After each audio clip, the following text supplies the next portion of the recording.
this weekend, I was supposed to do a whole bunch of things. I'd planned to go away to look at a few different op shops in different locations, and I did manage to do some of that. But unfortunately, when I got there, many of the places were closed. So the backup plan is this. I've put together a compilation for the last 2 months of vlogs. I was going to do that anyway, but we're releasing it now.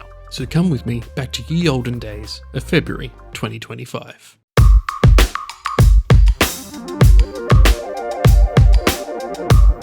So for anyone who's watched the previous vlogs, I did it. I moved to Melbourne. And as I've revealed many times before, I travel light, and this has kind of bit me on the butt this time. Basically, the problem is that, yes, I brought professional clothes, like I brought the things that I need in order to do my job, and I brought my computer, obviously, and other bits and pieces as are required, you know, like the things you need to do your day-to-day, everything. Unfortunately, I find myself a little short on, I guess you would say, day-to-day stuff. So I'm gonna go on a little bit of a mission to a bunch of thrift stores and opportunity shops to try and find myself some extra bits and pieces. The problem is I'm well aware that men's clothing is so much harder to find at op shops than it is for women's clothing. I'm gonna try and do my best, but I'm also suffering a little bit from social anxiety of being in a new city. So best thing I can do right now is go to a bunch of different places, see what I can see. And if I fail, I'm gonna get a hold of a couple of different people that I know here who can help me find some places that might be maybe a little better priced or have a little bit better stock, and we can go from there. So if you're in Melbourne and you see me wandering around, feel free to say hello.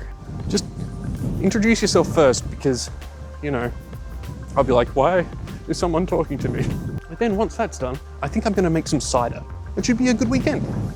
My first stop was the Posh Op Shop at Elsternwick, a large store that has all kinds of things. Coming into the Posh Op Shop, there is a massive range of women's clothing, bric-a-brac and so on. Far more than I was even expecting. When I was looking for thrift stores, I searched based on the size of the thrift stores, and I didn't really pay any attention to where they were located. I really wanted to just look at the largest thrift stores, but I did notice there were a significant selection of designer labels, and towards the back of the business, quite a lot of furniture and some interesting pieces. Art and kitchenware and crockery, crystal and china, toys, very little in the way of electrical equipment, but that's becoming more and more common these days, with electrical testing being required. All kinds of vintage objects, art, really a mix of pretty much anything and everything. I was really impressed. I did not find any art that I wanted for the house though. I'm still searching. There is a certain style that I'm going for, and if I come across what I'm after, I'm going to be so excited. I just very much doubt that anything like what I'm after will be found in any thrift store. But I'm going to keep on going and keep on trying. This hardwood desk and drawers was just so pretty. Felt really good. It just needed a little bit of love, just like that horse. Tucked away in the back is more and more furniture, and then I stumbled across this. Like a leather-topped 3-piece desk. It's just, what? What are you doing here? How did this happen? Why did someone get rid of this? Mysteries. The mysteries of thrift stores never cease to amaze me. Oh, I should have loved that. Pastel pink. Yeah, Alice would have adored that. Looking for like 5 shirts, 2 pants, a jacket maybe, and possibly some shoes. It doesn't look like I'm going to find any shoes here. I'm not even going to try them on. I'm going to try them on at home. So any failures, I'll donate again. I started out strong. The prices here are actually very reasonable, especially for men's clothes.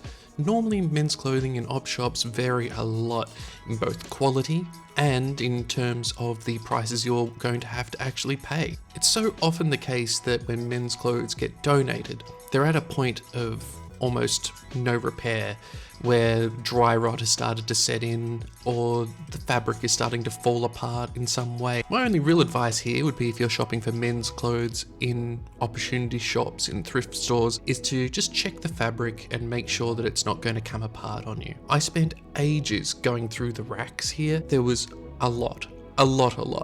And going through everything one by one, I was able to pick out a couple of standouts. I've been told I look good in blue. It's simple, but why not?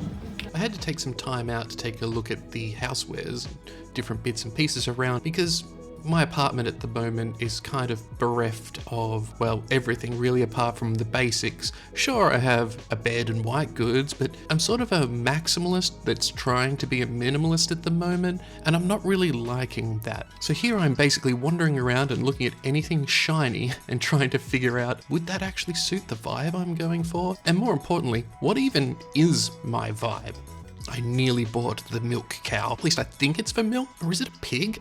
I don't know, the entire thing's confusing to me. I spent far too long trying to figure out what this was for, turning it over in my hands, taking a look until I realized that it says it's for liquor, and that makes, honestly, a whole lot more sense. Of course, it's from France. Alrighty. So I was able to find a couple of basics, but I haven't tried them on. So we'll save all of that for later. And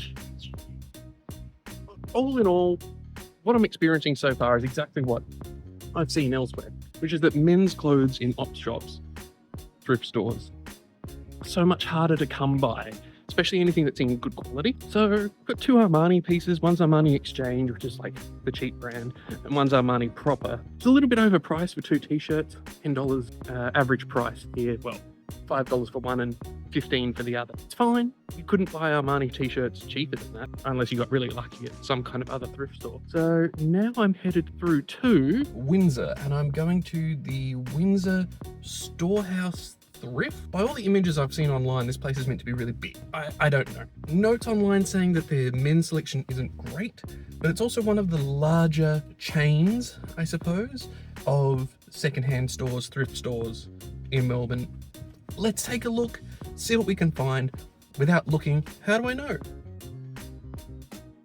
Hell yeah, sales rack. I mean, don't get me wrong, I love flannel, but we ain't doing that. Storehouse Thrift is a beautifully laid out store. It's clean, it's organised, and browsing is easy. The racks are well spaced, the selection's easy to navigate, and it's probably one of the tidiest spaces around. But even in this video you can see that the selection leans heavily towards women's fashion. If you're shopping for menswear, your choices are going to be very limited, just like they said online. There are a few pieces here and there, there's about 3-4 racks, but it is clear that primarily their focus is on women's clothing. One of the things that stood out to me is the pricing. You can find some unique pieces, but the prices seem to be a bit above what you might expect for a thrift store. That said, proceeds do go to a good cause, so you're not just shopping, you are supporting a community initiative. Definitely worth a visit, but just keep in mind, the deals might not always be rock bottom. Something that I had very strong opinions of in the moment. That place is expensive, right? Like, Anko is a Kmart brand made in China. Some of it's decent quality, but generally speaking, it's cheap stuff, right? And you can get it for new, less than what they were pricing it for at 10. Yeah, I believe that that's a charity. I'll put a correction in here if that's incorrect. And I'm more than happy to give money to thrift stores that are doing good work. And also, granted, yes, you've got to afford your lease. Charities have to pay for some employees. They have to take care of property. They have to take care of the store, keep the lights on, blah, blah, blah. At the end of the day, if you're trying to sell low-end product at high-end prices, you're going to get people like me coming in and going, oh God, and then leaving. In this example, I could have got another Armani shirt from the Posh Op Shop. I could have got two from there. Whereas they're selling Enco for the same price as two of those. So what does this lead to people doing? It leads to people eventually not wanting to shop.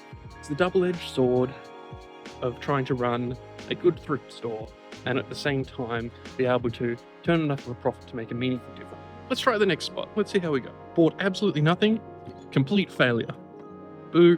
A short drive later and I found myself at the Chapel Street Bazaar, and this is roughly where the wheels started to fall off this entire adventure. Heading through this little alleyway, I realised the store runs on either side behind the glass windows. Going in is an experience. I was immediately and catastrophically overwhelmed by the amount of stuff. And you actually see it in how I'm using the camera. There is so much. There is anything and everything I could possibly think of. Watches, cameras, collectibles, antiques, swords. There was very little in the way of organisation, and as far as I can tell, they're individual stalls that are individually owned and operated, and then it is all run out of the one business. Okay, this place is wild. I'm gonna get completely lost in here. And I did, in fact, get lost in here. I spent about 15-20 minutes just wandering around. I'm certain I looked at the same things over and over again. Something worth noting is that this is definitely a premium location. Prices here are a little bit steep for what is on offer. You can almost certainly find better prices elsewhere if you're willing to spend the time and search around. But in terms of an overall experience, this place is fantastic. Can't recommend it enough. Definitely a place to come and visit if you're someone who's interested in antiques, thrift shopping, and just generally exploring markets, because this was one of the most cluttered, fantastic market spaces I've been in a very long time. And there is no possible way that I saw everything. I'm going to need to come back here and do a more thorough investigation. If you'd like me to come back, drop a comment. I need to overcome the feelings of being overwhelmed in a space like this, because just look at it. There's just, what even am I looking at anymore? Backtracking a little bit to swords, there was this cabinet. I was under the impression that it wasn't legal to own or sell swords in Victoria. So if you're a Victorian and you know better, or you know what would have to be done in order to own one of these sabres, reach out, let me know. I'm very curious and I'd like to own one. In addition, if you're a fan of vintage and antique jewellery, there are cases upon cases of it here. I only saw a small sample of it, but there is both silver and gold and beading, pretty much anything you could look for. That was an incredibly overwhelming experience. I need to come back with a friend that can help me go through there and have a little bit of order to my brain. My ADHD head did not cope with that very well. So far, we've got something at one place and failed at 2 others. So 1 out of 3 is pretty bad. Let's go to our 4th place for today. The 4th stop was Lost and Found Market in Fitzroy, and I'm going to pre-warn you before I even go into this place. I was definitely overwhelmed, I definitely wasn't thinking entirely straight, and on top of that, the entire place is by far the most pricey of anywhere that I had been today.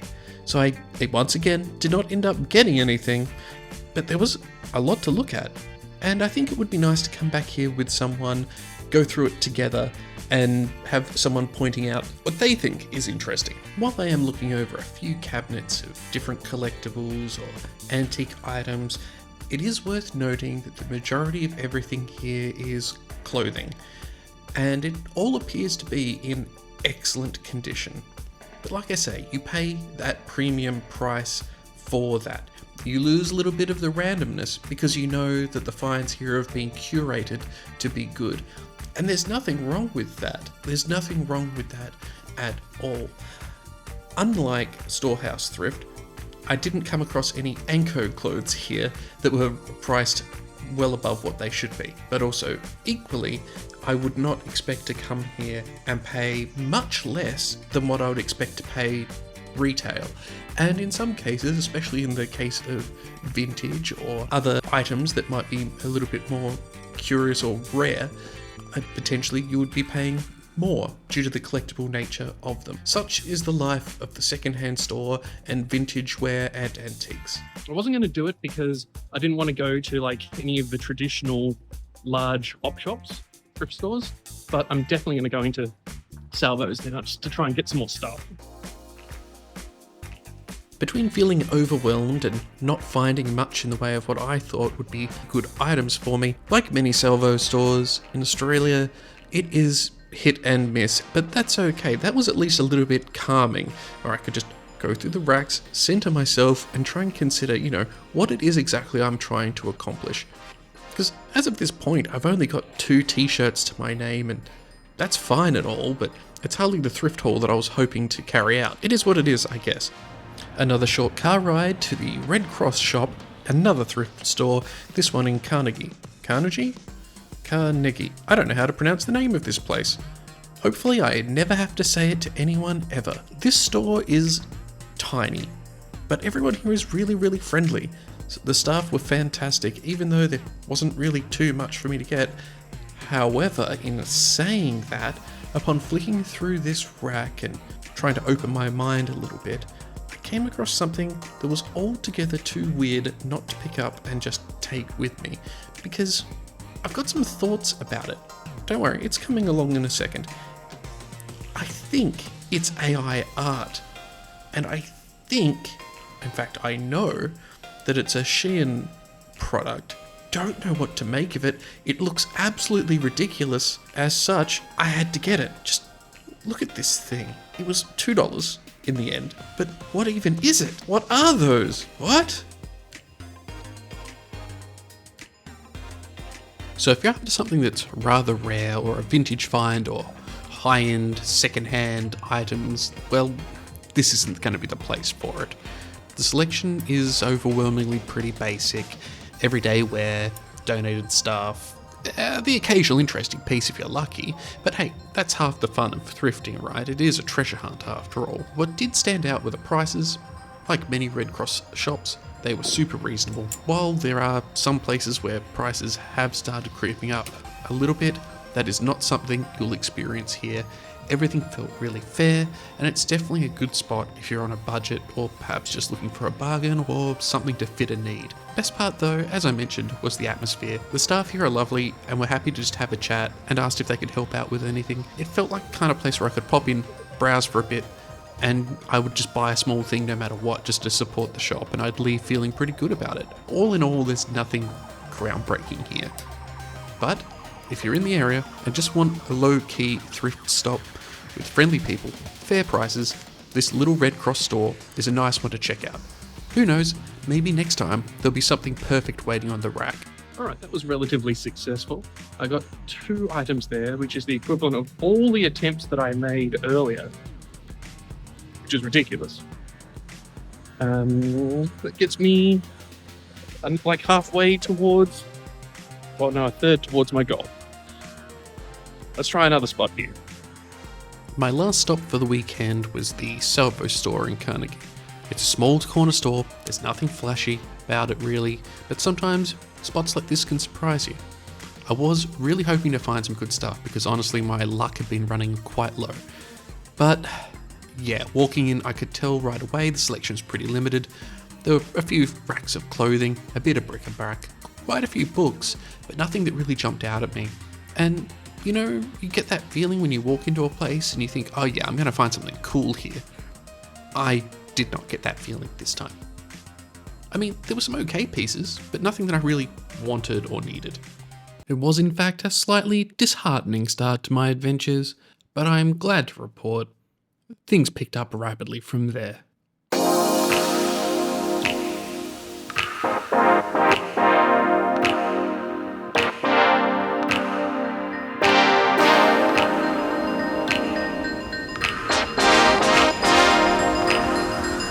It's a gorgeous sunny day and I find myself at the Point Ormond Lookout. After last week's vlog, several of you reached out and provided me with some options of thrift stores that I should visit. So I picked 2, and after that we're going to go to the Sealife Aquarium. My first stop was Vinnies Moorabbin. I've got to get used to pronouncing place names here.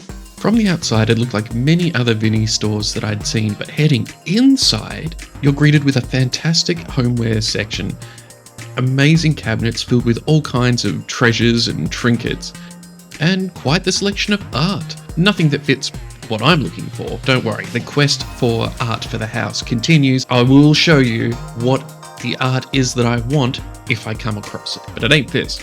Although the duck art was tempting. The range of clothing and accessories at this store was also equally impressive. You can find more or less anything at a variety of prices, a variety of brands, ranging from premium, exciting finds through to basics and whatever it is that you're looking for in general. I was particularly impressed with the men's selection because, as I keep banging on about, there are very few places that actually have a sizable collection of men's clothing. But even noticing all of this in the moment, I was still a little bit pessimistic, until I came across this. Besides having turtles on it, which is obviously a win, I like turtles, and being in my size, it's also a Gazman shirt that was marked down by a further 50%. Any 50% off fans out there? Just me? Okay, cost a great total of $2.50. That is a win. Speaking of 50% off, an entire 50% off rack is available with both mixed men's and women's clothing, and I stumbled across yet another neat find in a brand that I know will fit me, which is YD. I know, I said I wouldn't try and get more button-up shirts. YD stuff normally fits me pretty well. Let's give it a go. It's 50% off. Okay, I have a friend who would love that. The second-hand furniture here was equally excellent, with so many options.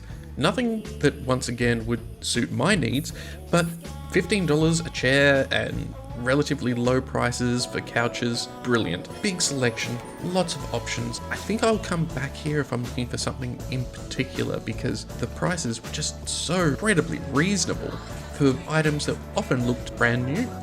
It takes me back. My grandma had one of these, and it worked too. Most of them don't.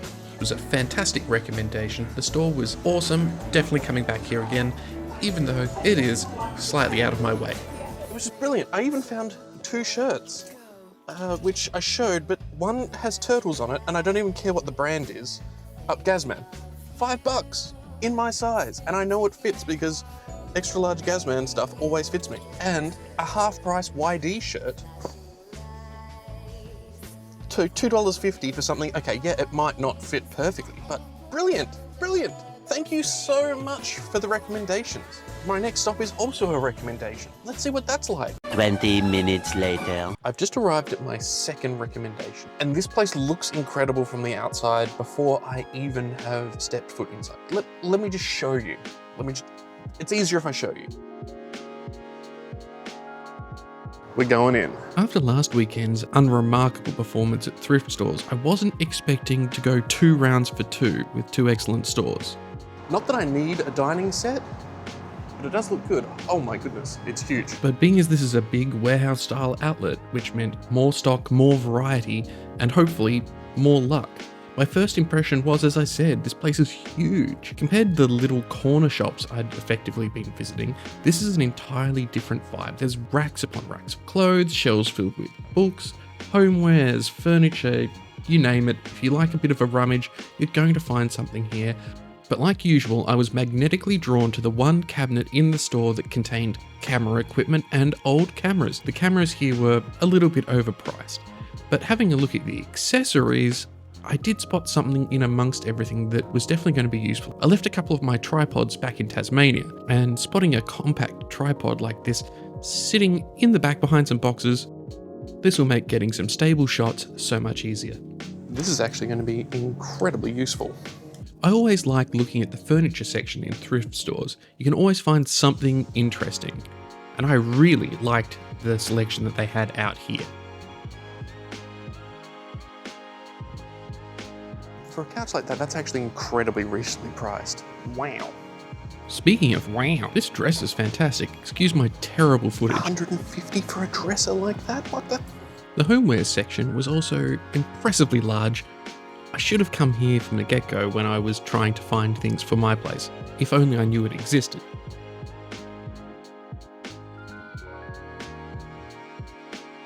Once again, the menswear section was excellent. Lots of basics, t-shirts, polos, office wear, and plenty of options for work clothes. But one of the strongest sections was outerwear, with a lot of jackets and hoodies and winter coats that looked like they were brand new or never have been worn. Also, unlike most locations, there was a decent selection of shoes, but nothing in the size 12 that I need. In the end, I only walked away with my little tripod. Right? Wow! I'm coming back here for sure to do a bit more of an in-depth exploration. There's so much. Again, mostly women's clothes, but a lot of men's clothes too, and just a lot of general stuff. Awesome. Thank you so much for the recommendation. You know who you are. So now, why not for something completely different? And to be honest with myself, it's something I've been a little bit nervous about. I like fish. I think they're cool, but I also have thalassophobia, which, if you don't know, is basically a fear of deep water, big open spaces underwater, and sometimes just the sheer unknown of what's down there. So what's the obvious choice? Voluntarily surrounding myself with huge tanks of water and sea creatures. Obviously. Sealife Melbourne is one of the city's bigger attractions, and it's an underwater world in the middle of the CBD. It's home to thousands of marine creatures, from tiny tropical fish to massive sharks and stingrays and a crocodile. The aquarium is split into different zones, and they're all designed to showcase different marine habitats. There's vibrant coral reefs and an icy Antarctic exhibit. One of the big highlights is the Oceanarium, which is a walk-through tunnel aquarium where you're completely surrounded by water and marine life. So yeah, for me, that's going to be interesting. These little guys, on the other hand, did a great job of calming me down. Look at him. He's so silly. This guy doesn't have a care in the world. The blacklight lit reefs were stunning, glowing in shades of blue, purple, and neon green, and the tiny fish weaving through like little sparks of light. There was nothing eerie about it, nothing overwhelming, and it was just peaceful, almost an otherworldly kind of beauty. The Tasmanian Lenny. It's me! Not even I could go past the clownfish enclosure without at least thinking about Finding Nemo. But seeing them darting in and out of the anemones is kind of mesmerising. Maybe standing in the jaws of this enormous ancient predator will help. I doubt it, but you never know. The freshwater section was also equally calming, with the riverfish gliding through dark water. But then I stepped into Ocean Invaders. Ocean Invaders is a jellyfish exhibit, and jellyfish are weird, like really weird. These ones, upside down jellyfish, just sit on the bottom, tentacles up, and just wait for food to drift by. And then there were these. They were floating and twisting and moving like ghosts in the water. The red lighting made them look even more unreal, like something you'd see drifting in the abyss, which I suppose is what they do. Finally, there were the breeding tanks with tiny, delicate jellyfish, barely more than specks, that were growing into hypnotic drifters. And then I saw this sign, and I knew the time had come to steel my resolve. Walking into the tunnel, I was actually feeling pretty good. It's one thing to see marine life through a normal tank, but being inside it and surrounded by water was a completely different experience. And almost immediately, I was greeted by a massive stingray that just glided up to the glass. It was so close I could see the little details on its underside, the mouth and the gills looked like it was smiling down at me. I really wanted to film more in here, but honestly, the footage didn't turn out great. Between walking, the crowd, and myself getting a little bit nervous, it came out a bit shakier than I expected, which is a shame, because the experience itself was actually good. Seeing huge fish and sharks cruising by, and the weirdly peaceful feeling of being surrounded by deep water but still feeling safe. Yeah, trust me, it looks better in person than it did on camera. I definitely recommend coming here, even just for this. I never thought I'd be so happy to come around a corner, walk up some stairs, and be face to face with a literal, actual crocodile. I kind of feel bad for him. I think he's alone in there. I know crocodiles aren't a social species per se. I still feel bad, you know? This was the start of the rainforest biome with frogs and yabbies and other animals you may expect to find in warmer climates. There were also green tree snakes. I didn't get good footage of them because between the glass and them hiding in foliage, I couldn't get a good shot. And I get that they live near water, maybe even go in water sometimes, but this still kind of threw me off. I came here expecting sharks and stingrays, yeah, the turtles, but it just seemed a little odd. Like, not that I mind. Snakes are cool, they're sleek, and honestly, green tree snakes are kind of cute. But I definitely didn't have seeing a regular snake at the aquarium on my bingo card for the day. The turtle enclosure itself was pretty chill. Just big, slow-moving guys cruising around like they had nowhere to be. Kind of jealous, honestly. Then there were the seahorses, tiny little floating dragons clinging to the little coral reefs with their tails. I don't think it was breeding season just yet, which means no pregnant males, unfortunately. And then I met this absolute legend. I don't know what it is about this guy, but he has some crazy charisma. He looks stoked to be here. As a kid, and even today, I think that cuttlefish and octopi are fascinating. And I was like, wow, it's following me. Until I realized that the front-facing screen was turned on the camera, and I believe he was following his own image in the flashing red light. Oh well, I'll take the friendship where I can get it. But then finally, it's penguin time. There's a difference between premium penguin and not premium penguin. Penguins and eggs. This way. Okay, I was not expecting penguin drama when I came in, but it was a reminder to me that penguins are birds, because other birds that I've cared for carry on exactly like this, whether it be chickens or pigeons or ducks. These three were in the middle of what I could describe as a full-on fight or soap opera.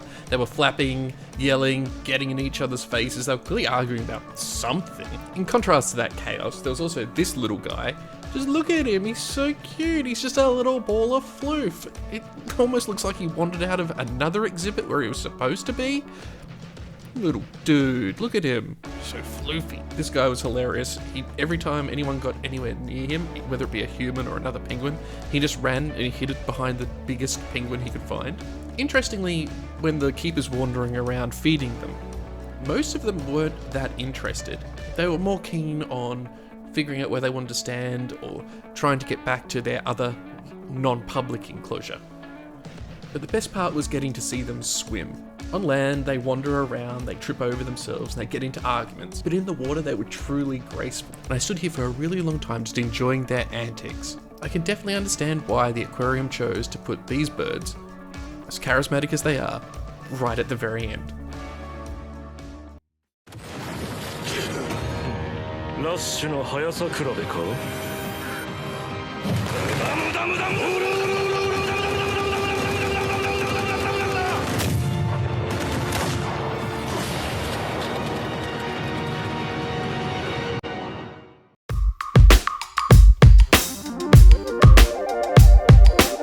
Today, having been told about somewhat local thrift stores, I am heading to Melbourne's eastern suburbs, where I'm going to try and go to some places that are a little bit more further out. In particular, I'm going to head towards Emerald and Cockatoo. There are quite a few country op shops, thrift stores out that way. One of the things I really like about small town thrift stores is that both the quality and the type of things that are likely to be there are so much more random than what you might find in an inner city store. It's a lot less organized in general, and you tend to be able to find interesting things. On top of that, there's a couple of markets out that way that I'd like to check out. I was recommended the Cockatoo Twilight Market, which is having its 10-year anniversary. So we're gonna go to that as well. I haven't even really researched how long it will take me to get to these places, so I don't really know what to expect or what I'm doing, but I'm sure I'm gonna have a great time regardless. It turns out it's approximately a 45-minute drive to get from where I'm located into the hills around Olinda. And there's something about driving into the hills that just feels great. The air slowly gets colder, the roads twist and turn, and obviously a lot of other people had a similar idea. As there were so many cyclists, I assumed that there was some kind of road race going on. No, there were no signs at any point for there being an event of some kind. I guess people just enjoy getting out into nature. There's a moment that I didn't capture. I wasn't quite fast enough on pressing record, where city buildings just turned into towering trees. It's kind of a slow shift from the Melbourne hustle into something a little quieter and more peaceful. And honestly, I needed it.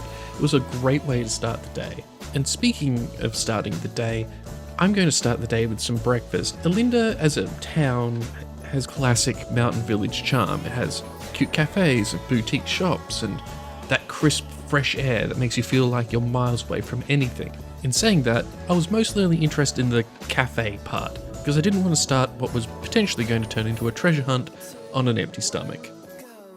The Olinda Cafe is highly rated and reasonably priced, but more important than the all-day menu, to me at least, was the last thing on the list. Oh yes. Oh yeah, definitely the pancakes.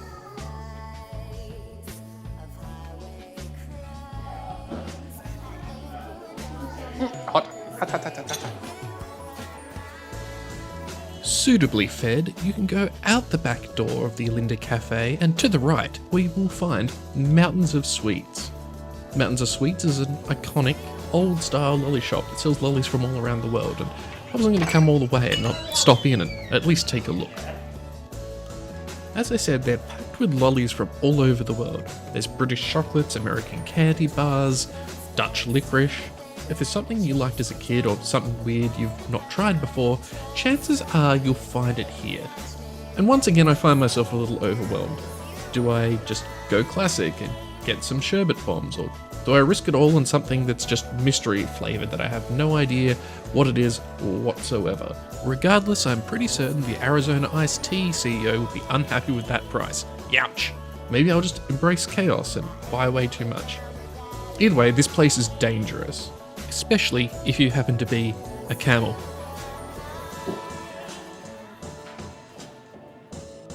Choco banana? Oh, chocolate banana. Right.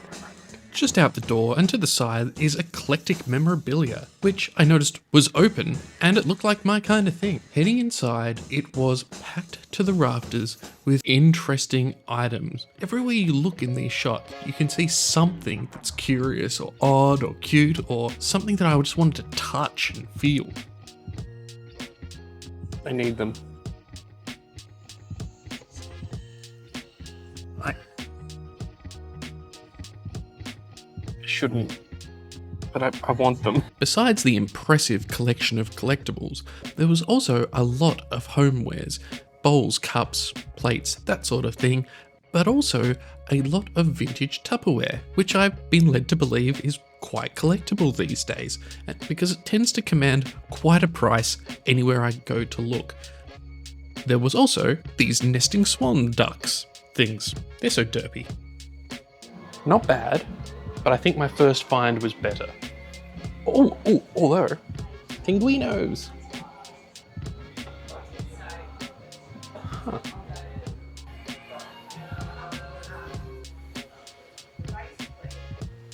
I see a cutie. Egg holder. For hold egg. It's just a friend. There's at least 3 things that I stopped myself from buying. I really want that salt and pepper shaker. They're just little guys. They're just cute little guys. But what am I gonna do with 2 duck salt and pepper shakers? Apart from love them and cherish them and tuck them into bed at night. Maybe fill them with something that's not salt and pepper. Glitter, maybe. Imagine you come around to my house for dinner and I'm like, here's the salt and pepper shaker. And you shake it over your food and it's edible glitter. Oh yeah, now that's a power move. That's a power move. Right? I need to go back and get those, hang on. A 5-minute trip down the road took me to my first market stop of the day, the Kalista Market. The Kalista Market has been in operation since 1977, starting out as a handful of local stalls and has turned into a staple of the Hills District. It has a long history as a hub for artists and nature lovers, and you can feel the influence here. A lot of what you find isn't mass-produced, certainly isn't items like you're seeing right now. It's quite frequently handmade, grown, or crafted by someone who lives in the area. I came across handmade jewellery, fresh honey, baskets of organic vegetables, and there's a bit of everything here. Stuff that might be from local farms and homemade jams and preserves, handcrafted candles and pottery and art, and yes, the occasional vintage finds. I didn't really come here with a plan and just intended to wander, and I figured I'd leave with something unexpected. Hidden towards the back was an old hall which had boutique stalls inside it, but most importantly, they had these cupcakes, which not only looked great, but they were delicious. If you end up at the Kalista Market, make sure you check out the boutique hall up the back. It is fascinating to me because having been to many markets around the country, the thing that you come to notice is that there is always certain stalls of certain kinds everywhere. For example, there is the person selling honey, there's someone that's selling leather goods, there's someone that is selling hand-carved wood. And it is, yes Bert, it is very comforting in a way to see that no matter where you go, that the market culture around Australia as a whole stays more or less the same. It's kind of comforting in the same way that watching the same movie over and over again is comforting, because you know what to expect, and that's nice. The next stop I have, I think, should be an op shop, hopefully a slightly bigger one, but if not, hopefully it's just weird as hell. The Belgrave Op Shop is only a short trip away from Kalista, all of 5 minutes, and heading on in, I could tell immediately this was exactly what I was looking for. It is a small, country op shop that is clearly supplied by locals for locals, raising money for locals.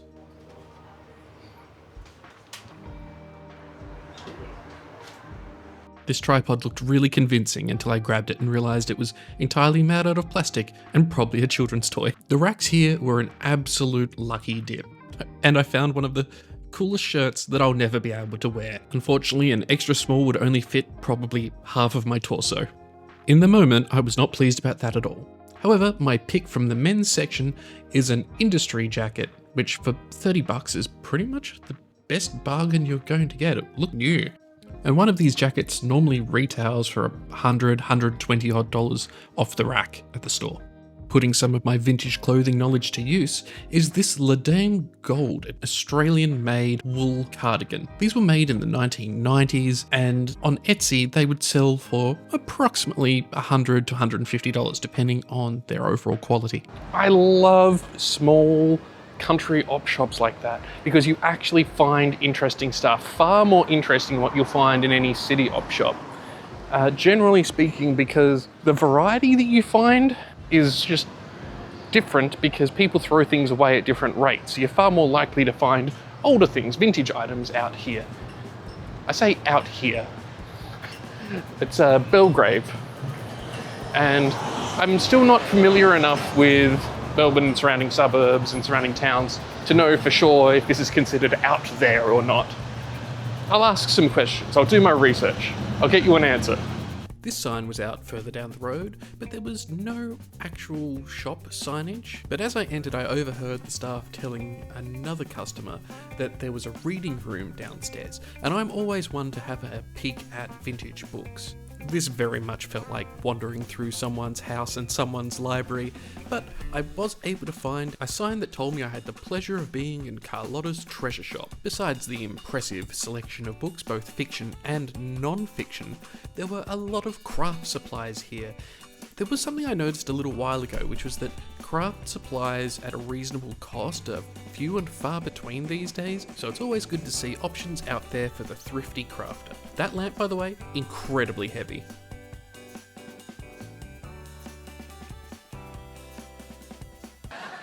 Oh my. Technically, I don't even really know where I am. I'm just going to ignore the fact that it says Belgrave. Now, what I did discover is that this is the last train stop, effectively. So when I said previously about this being like out there, yeah, this is getting to that point. It's getting to the point where we're starting to get into the country proper. It's cool. It means I've basically explored as far as I can along the train route. Yes, I'm driving. I could go further. Don't really know if I'm going to do that. Although I would like to go to Emerald because I've heard good things about Emerald. I'll give him 11 minutes. I'm now at Emerald. Emerald is a town to the east of Melbourne, and it is known for a few things. It is known for being near Emerald Lake, which apparently is gorgeous. It's also known for its mushroom picking, which I didn't know. Apparently they've got chanterelles here in the forest and people go and pick them all different times of the year. But it is also known for something that is not my particular flavour of autism, but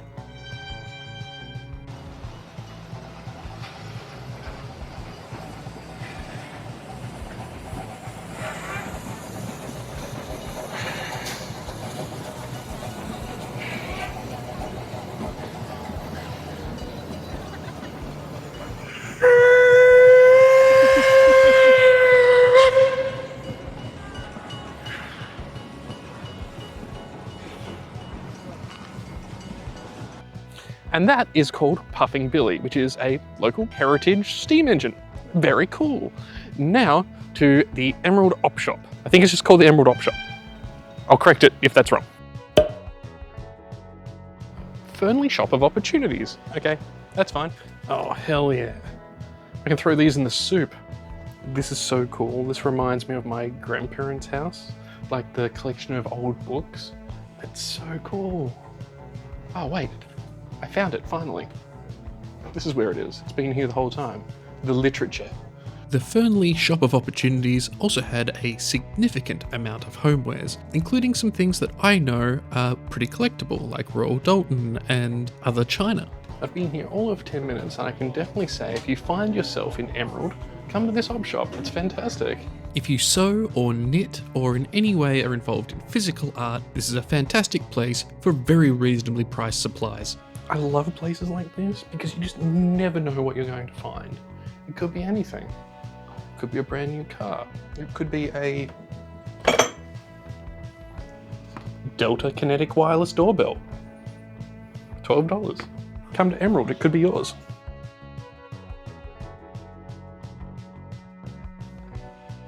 I guess.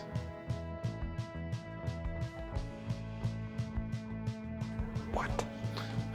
Approximately an hour's walk or a short car ride away from Emerald is the Puffing Billy Lakeside Visitor Centre, which, I must admit, initially confused me. We'll get to why in a second.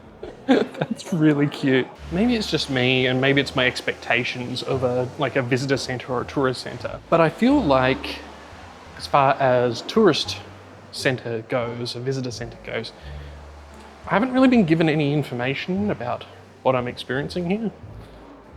You kind of would have to look it up. I'm hoping there's a little bit more. 10 seconds later. Oh, he says, having run his mouth a little bit too much. Turns out if you enter from the other entrance, you get to go through what is effectively a small museum. What I learned is that Puffing Billy Railway in Victoria opened in 1900, and it was to serve the local community. Closed in 1954 after a landslide, but it was preserved, and the steam railway became a major tourist attraction. It ran from Upper Ferntree Gully through to Gembrook, and carried everything from passenger to timber to livestock and plants. They also took mail, parcels and newspapers. According to some of the posters here, it has been maintained almost entirely by volunteers ever since. Anything from the trolley dares? The park outside is gorgeous and it is overflowing with native birds. There are picnic areas and a chlorinated pool. It would be a lovely place to take the family for the weekend. Yes, I'm following you. Yes. Yes. Duckies! I do not desire to interact with you. Everything is fine. Emerald Lake is quite picturesque. It's very well developed compared to any lakes that I'm used to going to. It seems that the council has put a lot of effort into developing it and providing resources for the local community and for tourism too. I'm also super stoked with the amount of bird life that's here. There are some cool birds. There's a purple swamp hen, pictured here, and this duck. I don't know what this duck is, but I like him. The developed area here is large, even though the lake itself is surprisingly moderately sized. From here though, I was to head off towards Cockatoo. And I am now at the Cockatoo Market. This is the 10th year anniversary of the Cockatoo Market. I have been to 0 years of the Cockatoo Market previously, so I know nothing about what to expect, what's here. But what I can hear already is the sound of music, and there are quite a number of stalls, so let's see what we can find. I was first greeted by chickens, always a good start at a country market. And once again, there were a variety of stalls. The Cockatoo Market is held on the first Saturday of every month except January. It's a smaller, community-driven market, and it once again really focuses on local makers and small businesses. The focus seems to be on handmade crafts and fresh produce and some second-hand goods. Even though this was the 10th anniversary, it's not as big or as busy as I might have expected. The atmosphere was very laid back and it felt very personal. The store holders really wanted to talk to customers and people wandering around, which was fantastic. It's always good to see small business owners really wanting to talk about the thing that they're passionate about, which hopefully is the thing that they're producing. I did a small tasting at Loaded Barrel Distillery's stall, and I was blown away, not just by the quality of their product, but also by how open they were to talking about it and their process, which is something that is honestly rare to see in the distillation and alcohol industry. If you're planning a trip to the area, in particular to probably see Puffing Billy, try and time it for the Saturday, so that way you can get into the Cockatoo Market and see what you can see. Speaking of seeing what you can see, the person running the Gemstone Garden stall was lovely and was more than happy to talk about all of their product, where it comes from, how it's tumbled. It's good to see a gemstone stall where things aren't just purchased online and then resold at a markup. It's good to see that they're doing things themselves. Feels nice. Just had an awesome chat with the guys at Loaded Barrel Distillery. I'm going to be heading there on a bit of a distillery tour in the next couple of weeks, and I'm looking forward to putting together something covering off local distilleries. It's great to see that the industry in terms of distillation whiskies in Victoria is increasing, especially coming from a Tasmania background where there are so many distilleries compared to here. It's good to see the growth in environments where there is the right weather to produce the right spirits. Great to see, love it.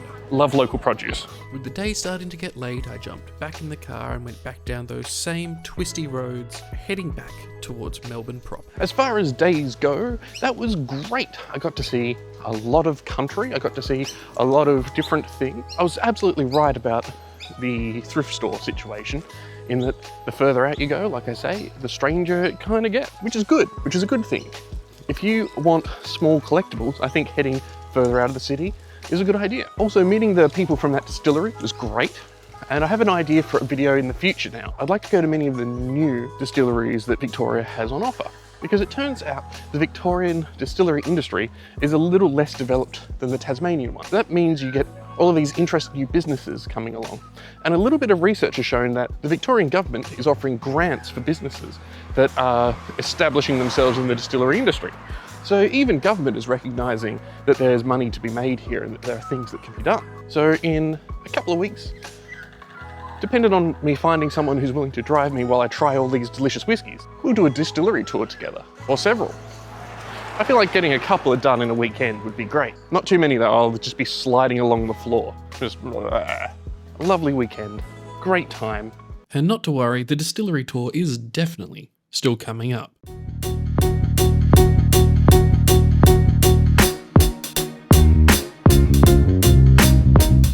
Hello!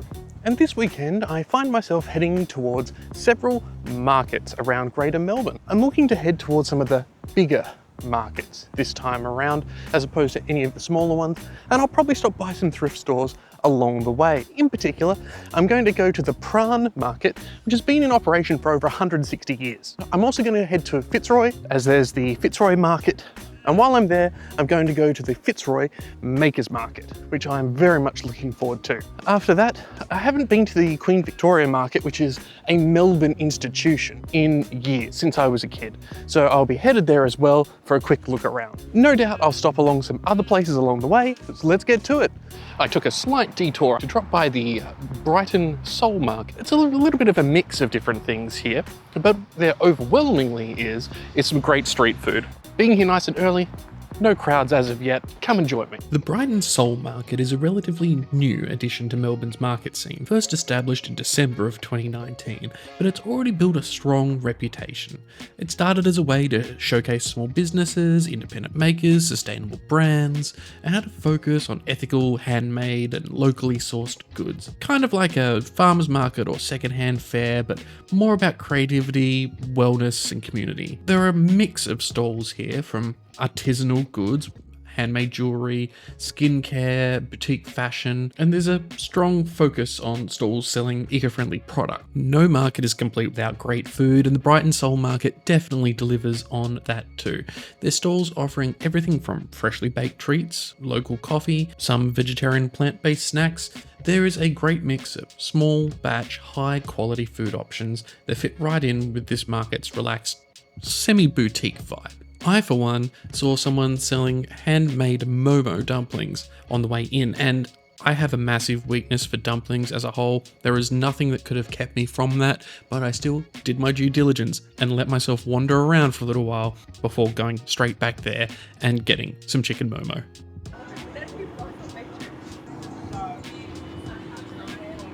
The Momo I just had was fantastic. Had a quick chat to the operator, and he said that he makes everything by hand. He makes the sauce himself, which is also awesome because I could ask the dreaded question of, does this contain seafood? Which it didn't. The next day. And now I find myself in beautiful Prahran. I don't know quite what I was expecting here. The amount of green spaces around is just fantastic, like where I find myself right now. I'm just going to get myself a coffee because my brain is yet to enable itself for today. Having a quick look around on Google, it's shown me that the place to go is Pennant's Coffee, which is rated 4.9 out of 5 out of 72 reviews, which is honestly quite incredible. So I'm going to sit down, relax, enjoy this coffee, and then consider getting on with it. This is one of the best coffees I have had in a very, very long time. All jokes aside about Melbourne and Melbourne suburbs and how there is an overabundance of coffee shops, it is true, to my mind, having travelled quite a bit, that Melbourne does coffee like nowhere else. And also, something that was incredibly surprising, in spite of the quality, in spite of the ratings, in spite of the fact the store looks brilliant, it was cheap. It was $5 for a large. I've seen much higher than that, even nearby, even locally. So if you're in Prahran and you're wanting a coffee, definitely come and check out Penance. Penance is fantastic. Can't recommend it enough. It was a short walk around the corner to the Prahran Market. Prahran Market is one of Melbourne's most iconic markets, and it actually holds the title of being the city's oldest food market. It's been around since 1864, which means it's over 160 years old, and it's been the go-to place for fresh produce, gourmet ingredients and specialty foods for an immense length of time. It started as a simple trading spot for fresh fruit and vegetables, and it's now a hub for food lovers, chefs, and anyone looking for top quality ingredients. I will note though, you do pay top quality prices. The market itself has moved several times over the years, but it's always stayed right here in Prahran. The building you see today was constructed in the 1890s, and it's been updated over time to keep pace with a changing city while still holding on to somewhat of a heritage feel. I couldn't help myself but wander through the candy stores. I'm always a sucker for anything shiny. ADHD anyone? And, of course, where there were shiny things, I was delighted to find free samples. It took a lot of willpower after taking one of these not to go back and either A, take more, or B, buy myself an entire bag. I'm quite proud of myself, and I would be happy if you were proud of me too, please and thank you. Something that the chocolate does draw attention to though is the focus on artisanal and gourmet products. There are delis selling imported cheeses, bakeries with handmade pastries, there are spice merchants, there's ingredients from all over the world. If you're a foodie, this place is a must visit. And now I'm ducking outside to check out the Sacred Heart Mission Op Shop. This is one of several op shops run by the Sacred Heart Mission, a charity that supports people experiencing homelessness or are otherwise disadvantaged. Shopping here isn't just about finding a bargain, it's about supporting a great cause. And also this piano, which was incredible. The store itself is well organised, and it's always nice to see that in an op shop, but it's also stacked to the ceiling with stuff.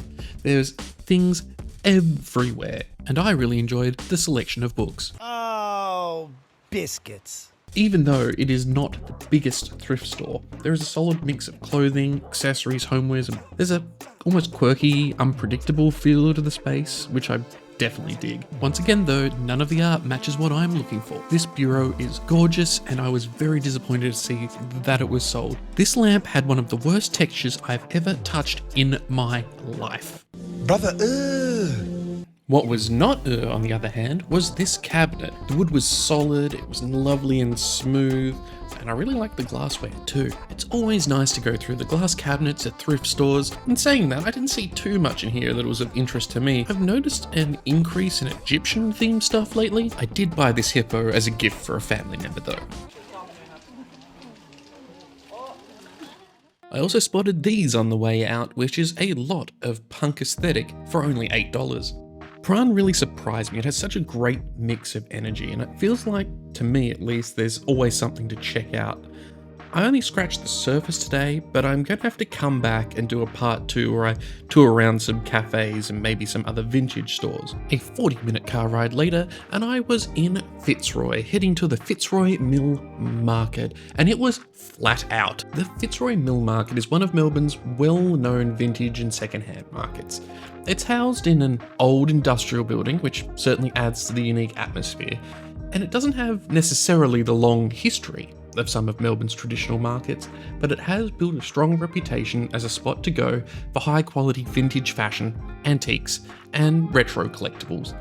It's definitely more of a curated feel than the flea market vibe that they're sort of advertising it as. You're certainly not digging through piles of random items. Everything here has been carefully selected by the sellers, and it shows in the crowds that are here. It is absolutely packed. Walking inside, the first thing you'll notice is the focus on vintage fashion. The place is packed with designer pieces, rare finds, and classic retro styles. If you want pieces from the 80s, 90s, and early Aughties, this is certainly the place to be. But unlike an op shop, these are priced for their value. You will not find, in general, $5 bargains here. The cheapest I saw for clothing was around the $20 mark.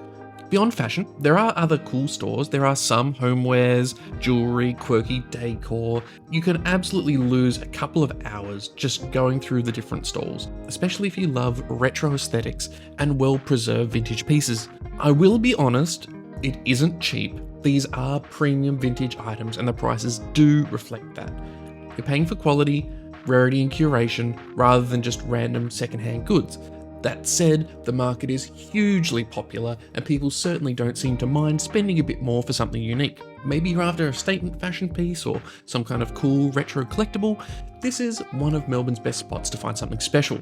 Even if you're here just to browse, it is certainly an experience. And that was the Fitzroy Market. A fantastic, fairly small market in the grand scheme of things. Mostly clothes, jewellery, not much for the foodie in me. But that's probably okay, my stomach doesn't need the extra help. Now I'm just gonna have a little bit of a poke around the area and see what kind of thrift store-y kind of stuff is here. See if I can't discover something. I'm sure I've been here before, I just can't quite place it or remember. Less than a minute walk away, I found the Uniting Op Shop, which in spite of being on effectively a main road, felt really tucked away. This store is so beautifully laid out and colour-coded, the staff have done an incredible job. I'm always on the lookout for copies of Frank Herbert's Dune. This isn't quite it. Listen to me. The spice must flow. The prices here were equally fantastic. This Jeff Banks shirt would retail for $110 and was a mere $9. A rule of thumb I like to use to determine if a place is good value or not is to find the jacket section. Look for something that you know the value of and then check the prices. If it's reasonably priced, you're probably onto a place that is pretty good value. A Kathmandu jacket retails from $100 to $280 depending on what it is. $16 is incredible. I just loved how organised and clean this space was. I thought this was a cow, but it has the face of a dog, so I left it there. I thought these were pretty cute. I was also stoked to see a selection of bathrobes, but that wouldn't have fit my 6'3" ass. Once again, not the right art, but I can't lie, I was very tempted. He is me, I am him. I did go back and get this though. It sends the right message in these troubled times.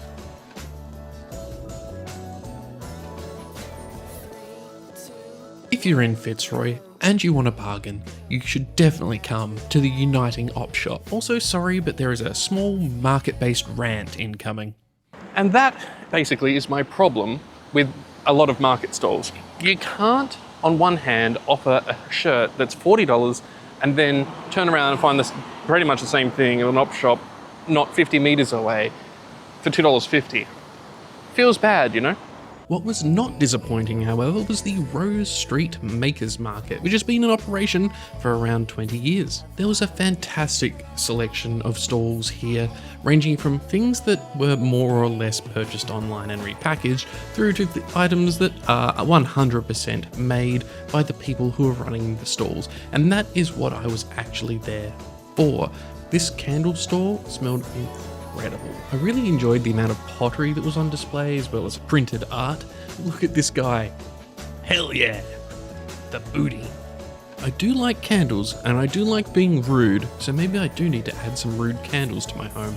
I don't think I've actually ever seen flocking like this, but it gave me that same strange feeling as what taxidermy tends to.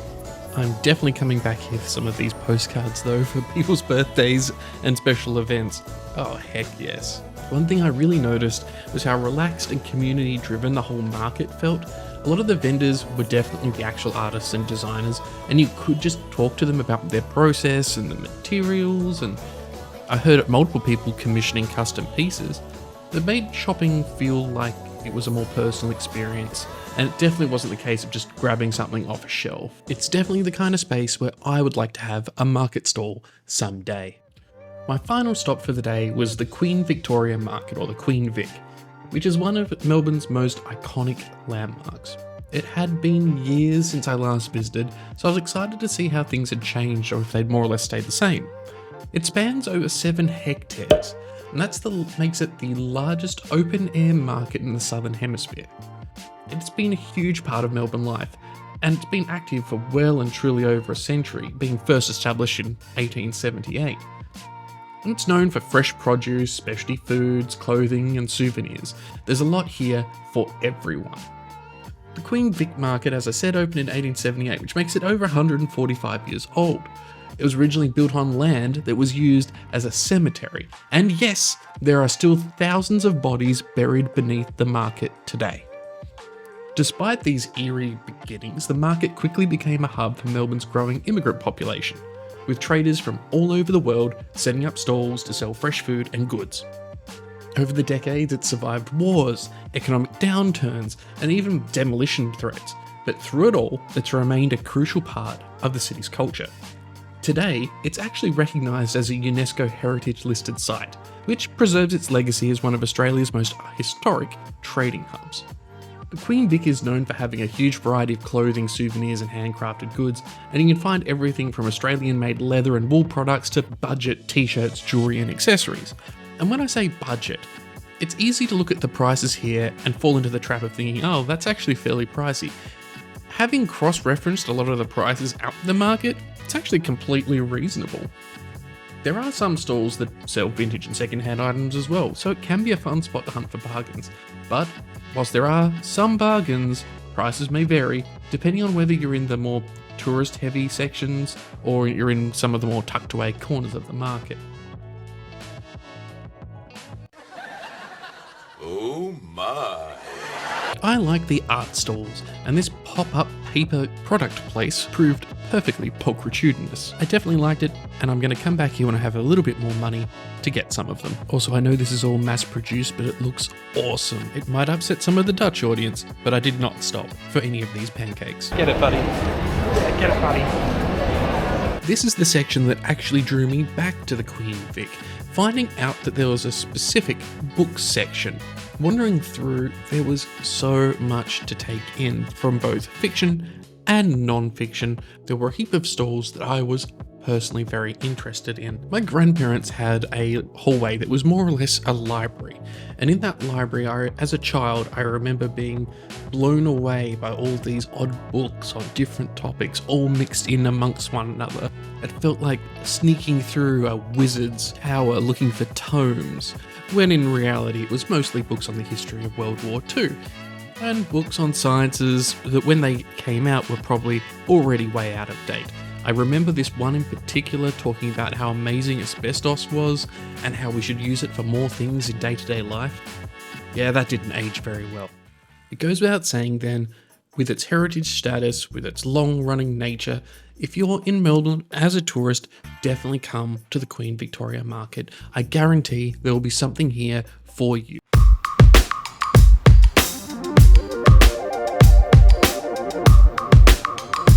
It is a very, very Melbourne-y kind of day out here. I was supposed this weekend to go to Bendigo, where I was going to go and visit all of the op shops there. Except I'm not doing that.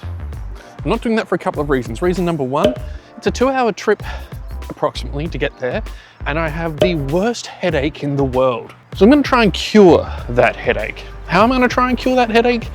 Well, to start with, I'm going to down a heap of coffee. Yes, I know, that probably will just make me nervous and anxious. I'm going to go to a coffee shop I went to quite a while ago where they have the Barista's Breakfast, which is a trio of coffees in 3 different styles, where those coffees are designed to demonstrate what the baristas are able to offer. What I like about it is they do an espresso, a pour over, and a latte. And it's so often the case that you don't get much in the way of pour over coffee. So getting a pour over coffee will be really lovely. And each time I've been there and done it, they've done a slightly different coffee, different roast, different types of beans. It's been excellent. We're also going to be visiting the Melbourne Museum, and I'm sure I will stop by some thrift stores along the way. Ever wonder how much caffeine is too much caffeine? Well, I feel like I'm going to be wondering that too, because I'll be getting my Barista's Breakfast from St. Ali. It's a name that's practically legendary in Melbourne's specialty coffee scene, and they have many bold blends and are known for an expert roast. Last time the flavours were really heavy and nutty, so I'm looking to see what's changed in the meantime. The espresso was slightly astringent, not in a bad way, but it had a floral, almost fruity flavour to it. The pour over, on the other hand, had these delicious honey flavours. It was sweet, even though it was unsweetened. Lastly, the latte was an Ethiopian blend A little bit fruity, a little bit nutty, fantastic to finish on. There may be more boutique stores, but St. Ali is always so consistently good. That's coffee number. My audio cut out there, so what I actually said was coffee number 3. Big surprise, you just saw it. And I can definitely feel my hands start to shake, my chest start to like pound a little bit. Stop in at the museum because I've been wanting to go there for a little while, and I feel like that's going to be a peaceful way to allow the caffeine to drain out of my system. Which means walking through Carlton Gardens. Carlton Gardens is one of those places that makes you forget that you're in the middle of a city. The tree-lined paths and open lawns and the way the sunlight filters through the branches, it's all a very timeless garden design. Walking here, it was easy to slow down and take a breath and just enjoy the moment, in spite of the caffeine. This path leads straight towards the Royal Exhibition Building, and I think it's one of Melbourne's most stunning landmarks. It was built in 1880 as part of the international exhibition movement, and it's one of few exhibition buildings that survived to this day. It was also the first building in Australia to be awarded UNESCO World Heritage status. The building has a truly elegant sense of scale and design, which I really, really like, and it sits in front of the Melbourne Museum, which is a much newer building that was constructed over 120 years later. The Melbourne Museum itself is a cheap day out. It's not very expensive to get tickets, and if you're a concession card holder or a student, entry's free. And straight ahead as you come through admission, you'll see this expanse of green. The Rainforest Gallery is an example of Australian rainforest that's been built here inside the Melbourne Museum. Even though it is an example of rainforest in it of itself, it has biomes, it has different areas that have been developed and included in this installation. On top of that, there is a whole raft of native animals here, mostly birds, some skinks, lizards, that sort of thing. And it's just so cool to be inside a building and be experiencing that. As soon as you step through the glass, the air is cooler, and there's the scent of damp earth, the sound of running water, and it echoes through the space.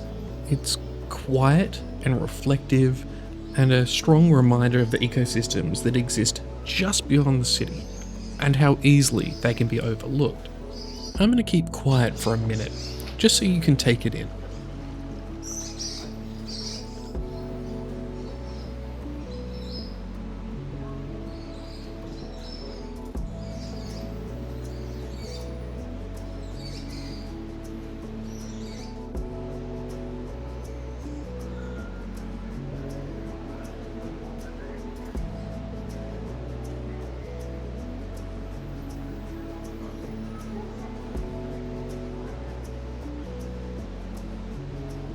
That was very calming. Heading down the escalator back towards the main hall, I could take a moment to appreciate the scale of the space I came from before making my way over to pose with the whale before heading on through to life sciences, because I, very importantly, had dinosaurs to see. It's hard not to feel a sense of awe when you're around the towering reconstructed skeletons of dinosaurs, especially when they're casting long shadows under display lights. There are fossils here, models, there are even some animatronics dotted around the place. Rounding a corner though, I was asked an important and unexpected question. Not this one. It turns out in the dinosaur exhibit, we have a visitor straight from Montana. As you walk down the entrance hall, a screen flickers against the wall and a Tyrannosaurus prowls down the display. And then you step into the main room. There it is, a Triceratops. It's dramatically lit and it highlights the sheer size of its skull, while the rest of the space around it stays in shadow. It's a stage, and this is the star of the show, and the museum knows it. Up close, the details are incredible, all the little cracks and features, and I think from above, it looks even more impressive. As a kid, I loved dinosaurs. And even to this day, I still love dinosaurs. One of the things I really appreciate is how archaeology has changed over time and how our understanding has changed. I looked back at some of the old books to compare what we knew then versus what we know now, and even in the space of time between me being born and this being produced, it's just incredible how much has changed. Dinosaurs are great. I include this one just for Gearworks. Here you go, a 3D diagram of a fish. And for someone who doesn't have a particular interest in trains, I sure spend a lot of time around them. Please spare your judgment, my body knows what it needs. And what it needs is more caffeine. Apparently. As a side note, I'm getting really happy with my hair. It's not going to be too much longer and I'm going to be able to have it tied back. I used to have it down to past my shoulders, which means I'm probably going to need a trim soon. So as a man who doesn't understand hair care with long hair very well, could you please share some tips? I know I have to get my ends trimmed at some point, but I don't know what I'm doing. I don't know what to ask for. And I'm also terrified that I'll go to a barber and I'll be like, do this. And they'll just give me like a full-blown haircut, which is not what I want. If you have ideas, let me know. Speaking of ideas, Melbourne's weather system had some ideas. They say if you don't like the weather in Melbourne, wait 15 minutes, it'll change. And honestly, that reminds me of Tasmania. So I took a trip to the Ferntree Gully Vinnies. Like many of the Vinnies Op Shops in Greater Melbourne, this one is immaculately organised and it is packed to the rafters with everything from homewares to clothing to art to everything in between. I will say this though, ArtQuest 2025 continues, because once again, there is nothing at all like what it is that I'm looking for. If and when that happens, there is going to be a monumental celebration, that is for certain. It feels odd to say, but the way the homewares were laid out in this store was just incredible. I loved it. There was a lot of care that went into it. The burbs did tempt me. I was prepared to be disappointed by the menswear section, but there were nearly as many racks as there were for the women's section, and the prices were fantastic. This Ben Sherman shirt might fit? It turns out it didn't. Maybe if I lost like 10 kilos or something. Oh well, what about option number 2? $6 for a YD shirt in my size, deal. Also, somewhat unusually, there was a large selection of shoes, handbags, and leather goods. But there was one thing in the store that truly blew me away. And it was this. I want to say trumpet, but I can't tell the difference between a trumpet and a coronet. What? The only thing here that was perhaps lacking was the contents of the cabinets. Fewer collectible items than I would have thought. That Vinnies was great. The staff were friendly, lots of stuff, and not only, as you saw, lots of men's clothing, but also a variety of brands, including the Ben Sherman shirt. It's rare to come across a combination like that. That's really cool. And now I'm going around the corner to another one of those places where it's like a combination market where people buy stall space and then sell things. Normally these kinds of locations are overpriced, but who knows? Could be good in this case. Market Fair markets itself, as a market-like location with over 300 stalls. And boy oh boy, is there a collection of different things here. I spent quite a bit of time looking at the vinyl because it would be nice to rebuild my collection. But also, the books here were immaculately organised, which meant that I knew for a fact they did not have a copy of Frank Herbert's Dune. There was unfortunately a certain element of things bought on Amazon that were being resold here, which is fine. You get a little bit of that everywhere. I remain magnetically attracted to old cameras.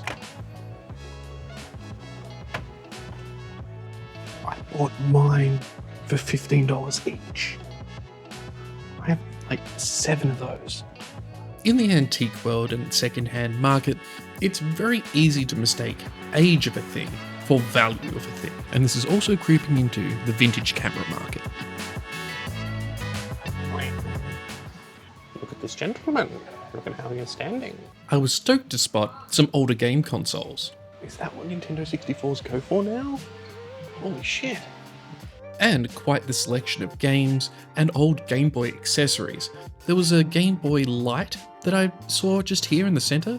I used to have one of those. So that was the last 2 months. I hope you enjoyed coming along on this journey with me. Next month, kicking off again. I am taking next week off to have a bit of a break, recharge my batteries and do a little bit of research. I am wanting to put together a thrift store tier list pretty soon. At least that way I can start to put together, for anyone that's interested, a thrifting map of Melbourne and have an evolving top 10 list of places you can go. Thanks for coming along with me so far. Thanks for being awesome, and I will see you in the next one. Goodbye.